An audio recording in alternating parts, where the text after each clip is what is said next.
सैफ अली खान को आज अस्पताल से डिस्चार्ज नहीं किया गया। आज सुबह ऐसी उम्मीद थी सैफ आज घर आ जाएंगे। अब अगले 1-2 दिन में सैफ अली खान को डिस्चार्ज करने पर फैसला लिया जाएगा, क्योंकि सैफ अभी तक पूरी तरह से फिट नहीं हुए। सैफ अली खान पर शरीफुल इस्लाम ने बहुत खतरनाक तरीके से हमला किया था। जिस तरह से शरीफुल ने चाकू चलाया था, वो शरीफुल की क्राइम हिस्ट्री को बताता है। एक शख्स बांग्लादेश से आता है, मुंबई के सबसे पॉश एरिया में से एक बांद्रा पहुंचता है। बांद्रा में फिल्मी स्टार खान परिवार के घर में चोरी करने जाता है और फिर सैफ को 6 बार चाकू मारता है। शरीफुल कोई आम अपराधी नहीं है। यह केस जितना पुलिस को सीधा लग रहा है, उससे बहुत ज्यादा कॉम्प्लिकेटेड है। शरीफुल ने कैसे इतनी बड़ी प्लानिंग कर डाली, ये जानने के लिए शरीफुल इस्लाम के दिमाग को आपको समझना होगा। हाँ, मैंने ही हमला किया। ये कबूलनामा सैफ अली खान पर हमला करने वाले शरीफुल इस्लाम शहजाद का है। चोरी की, चाकूबाजी की, सैफ अली खान का खून बहाया और जाकर उसी एरिया के बस स्टैंड में आराम से रात भर सोता रहा। जिस रात को सैफ अली खान की जान पर बनाई थी, मुंबई में रात भर सायरन बज रहा था। पूरी रात सैफ अली खान के हमलावर को ढूंढा जा रहा था। उसी रात उसी मोहल्ले के बस स्टैंड पर शरीफुल इस्लाम आराम से सो रहा था। क्या शरीफुल इस्लाम बहुत शातिर है? क्या शरीफुल इस्लाम बहुत सनकी है? या शरीफुल इस्लाम ट्रेंड क्रिमिनल है? या तो शरीफुल इस्लाम को पूरा क्राइम सीन पता होता है। इतना तो पक्का है, शरीफुल इस्लाम कोई आम अपराधी नहीं है। शरीफुल को मालूम था वो किसके घर में चोरी करने जा रहा है। शरीफुल को पता था अगर पकड़ा गया तो क्या होगा। शरीफुल इस्लाम को मालूम था अगर चोरी कर भी ली तो पूरे हिंदुस्तान में हल्ला मच जाएगा। शरीफुल इस्लाम को अच्छे से पता था वो जो करने वाला है उसका आफ्टर इफेक्ट क्या होगा। लेकिन इसके बावजूद भी चाकू लेकर गया और सैफ अली खान पर 6 बार चाकू से हमला भी किया। सैफ अली खान पर हमला करने वाला अटैकर कितना क्रूर और बेखौफ था, इसका अंदाजा इस बात से लगा सकते हैं कि जब उसने सैफ पर हमला किया उसके बाद वो मुंबई या बांद्रा छोड़कर भागा नहीं, बल्कि सैफ अली खान के घर से कुछ ही मीटर की दूरी पर बने एक बस स्टॉप पर वो सो गया। इस वक्त मैं मुंबई के बांद्रा खार के बीच स्थित पटवर्धन गार्डन के पास और पटवर्धन गार्डन के ठीक बगल में ये जो सामने आप बस स्टॉप देख रहे हैं, इसी बस स्टॉप पर रात को वो पहुंचा और यहां पर सुबह 7 बजे तक सोता रहा। पुलिस के मुताबिक 1:33 पर रात के वक्त वो उस बिल्डिंग में दाखिल हुआ था, सैफ अली खान पर हमला किया और करीब 1 घंटे बाद 2:32 पर वो इस बिल्डिंग से निकलता है। और जिस जगह हम ये खड़े हैं, यहाँ से महज 500 मीटर की दूरी पर सैफ अली खान का घर है। हमला करने के बाद वो सीढ़ियों के रास्ते ही बिल्डिंग के नीचे आता है और वहां से सामने आप जो सड़क देख रहे हैं, इसी सड़क के रास्ते पैदल चलते हुए हमलावर इस पटवर्धन गार्डन के पास पहुंचता है। पटवर्धन गार्डन में सुबह 5 बजे से ही जो लोग आसपास रहने वाले लोग हैं वो मॉर्निंग वॉक के लिए आने लगते हैं। 2:30 बजे हमला करने के बाद जब आरोपी इस रास्ते से गुजर रहा था, तब उसने इस बस स्टॉप को देखा। इस बस स्टॉप पर वो आकर सो गया और सुबह करीब 7 बजे तक ये हमलावर इस बस स्टॉप पर सोता रहा। जो सैफ अली खान के साथ हुआ वो किसी और फिल्म स्टार सेलिब्रिटी के साथ भी हो सकता था, क्योंकि शरीफुल इस्लाम ने और भी फिल्म स्टार्स के घर की रेकी की थी। अब तक ये साफ हो चुका है शरीफुल इस्लाम के टारगेट पर बड़े नाम थे। तो क्या बड़े नामों पर हाथ साफ करके शरीफुल अपना नाम बनाना चाहता था? ऐसे कई सवाल हैं जिनके जवाब नहीं मिले। इन जवाबों के लिए शरीफुल इस्लाम के दिमाग को समझना होगा, उसकी सोच को पढ़ना होगा, उसकी बॉडी लैंग्वेज को डिकोड करना होगा, उसके बैकग्राउंड की कंप्लीट स्टडी करनी होगी, शरीफुल इस्लाम की ब्रेन मैपिंग करनी होगी। शरीफुल इस्लाम को अच्छे से पता होता है उसके एक्शन का रिएक्शन क्या होगा और रिएक्शन होने में कितना वक्त लगेगा। क्या यही वजह थी वो सैफ पर हमला करने के बाद बांद्रा से नहीं भागा, क्राइम सीन के पास रुका, क्योंकि पुलिस तो सैफ के घर के पास बस स्टैंड में तो उसको नहीं ढूंढेगी। इससे इतना क्लियर है शरीफुल इस्लाम प्रोफेशनल क्रिमिनल है। वो क्राइम सीन को सोचकर प्लान बनाता है। क्या यही वजह है शरीफुल को ट्रेस करने में 500 सीसीटीवी खंगालने पड़े? सैफ के हमलावर को पकड़ने की हर मुमकिन कोशिश की।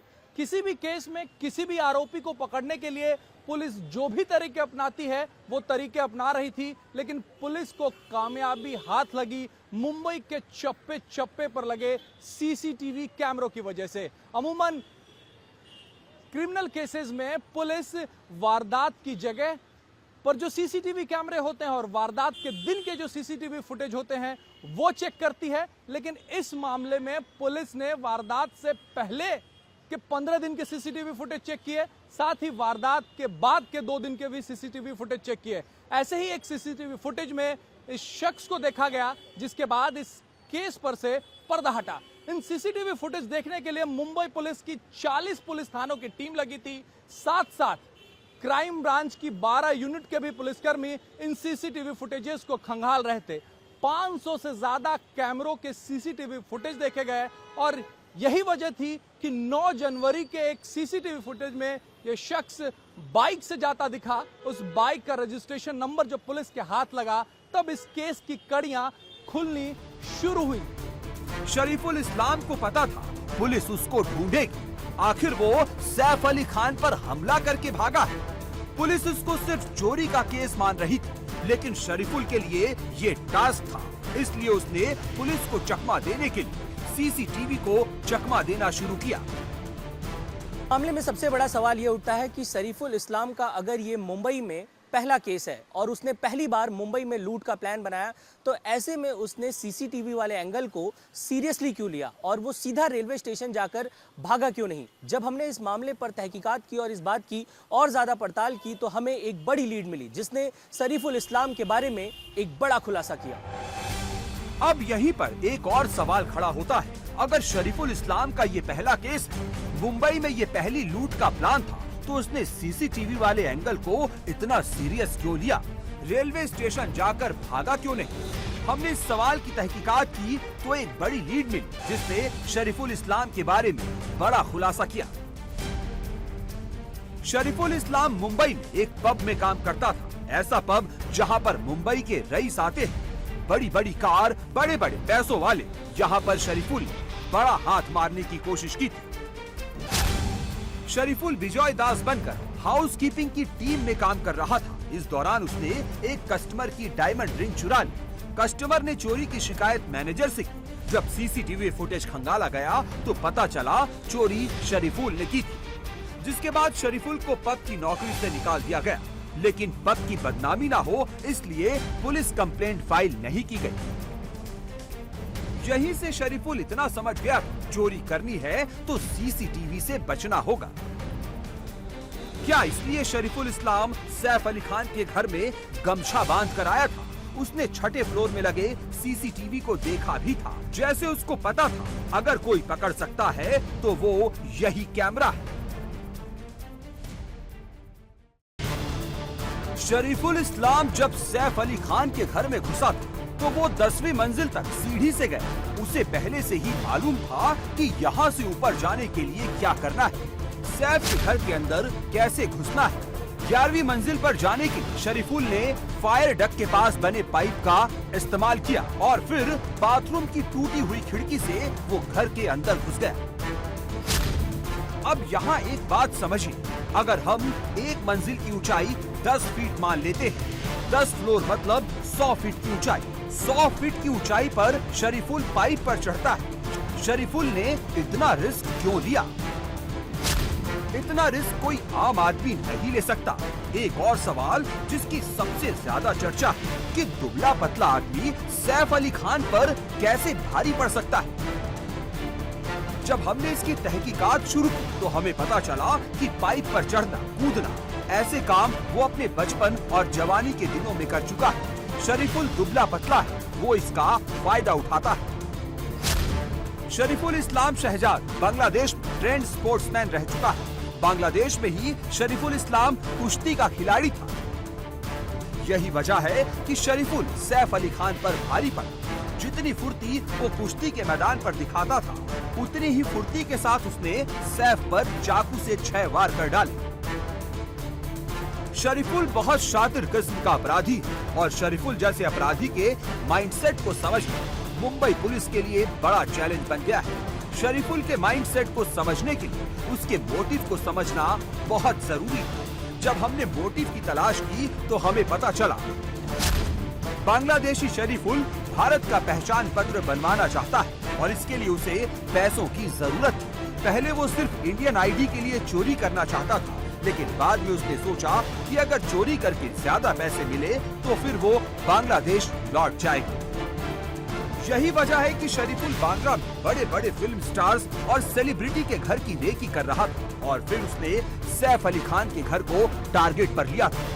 ये पूरी बिल्डिंग अगर आप देखें तो ये सैफ अली खान की है और इस वक्त अगर आप देखें इसके ऊपरी मंजिल पर उनका घर है। तो ऐसे में ये पूरे मंजिल पर अगर सिक्योरिटी को लेकर इतने लैप्सेस हैं, अभी भी आप इस वक्त देखिए इस पूरे इलाके में आपको कहीं भी नज़र नहीं आएगा कि ज़रा भी एक भी सिक्योरिटी गार्ड आपको दिखाई दे या फिर अंदर भी जो लोग बैठे हुए हैं वो कहीं से भी ये इलाका सिक्योर नज़र नहीं आता। खास तौर पर जो बड़ा सवाल उठता है कि यहाँ पर रहने वालों ने बताया कि यहाँ से एंट्री के समय देखिए आप कोई भी आपको नज़र नहीं आएगा कि कोई सिक्योरिटी आपको दिखाई दे। वहीं अगर इसके बैक डोर की बात की जाए तो वहाँ भी कोई भी सिक्योरिटी नहीं है। तो ऐसे में कई लैप्सेस हैं और यही कारण है कि आरोपी ने इस घर को आइडेंटिफाई किया। लगातार ये खबरें आ रही थी और पुलिस ने जिस तरह से सभी जानकारियाँ इकट्ठी की उसके मुताबिक आरोपी ने अन्य जगहों की भी रेकी की, यानी कि उसे ये इस बात की भनक थी कि इस इलाके में बहुत से अमीर लोग रहते हैं या फिर बहुत से एक्टर्स रहते हैं। तो ऐसे में सवाल ये उठता है कि उसने सैफ अली खान के घर को ही क्यों चुना और क्या ये पहले से उसे पता था कि उसके घर की सिक्योरिटी इतनी कम है कि वो बड़ी ही आसानी से ऊपर पहुंच सकता है, अपने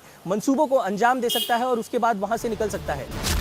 शरीफुल के हमले के बाद सैफ अली खान मुंबई के लीलावती अस्पताल में है। अब सैफ की तबीयत बिल्कुल ठीक है, लेकिन अभी भी डॉक्टरों ने सैफ को अंडर ऑब्जर्वेशन में रखा है। 48 घंटे से शरीफुल इस्लाम शहजाद पुलिस की कस्टडी में और शरीफुल को समझने के लिए पुलिस सवालों की लंबी लिस्ट लेकर बैठी है। एक तरफ शरीफुल से इंटेरोगेशन चल रही है, दूसरी तरफ केस में ग्राउंड इन्वेस्टिगेशन का काम चल रहा है। जैसे जैसे इस केस की जांच आगे बढ़ रही है वैसे वैसे शरीफुल से जुड़े नए खुलासे हो रहे हैं। पुलिस शरीफुल को समझने के लिए उसके क्राइम पैटर्न को समझने की कोशिश कर रही है।